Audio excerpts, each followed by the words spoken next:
This is a standard tray from the store plane, ordinary with a simple white label. What can we do with this tray using the banding machine?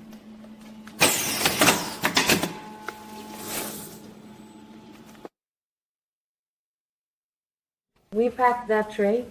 It's right here with us. Now, using the very same tape, we are not changing the tape. We can pack a smaller tray. If desired, even smaller size.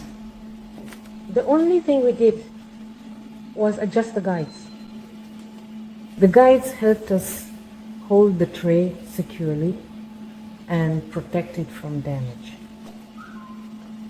And we adjusted the guides for the small tray. Here's what it looks like.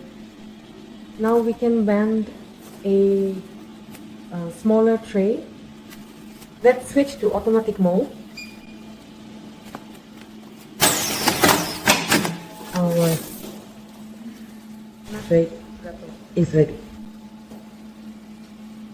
Now, in order to bend a smaller tray, all we need to do is slightly adjust the guide to the side. Let's bend it.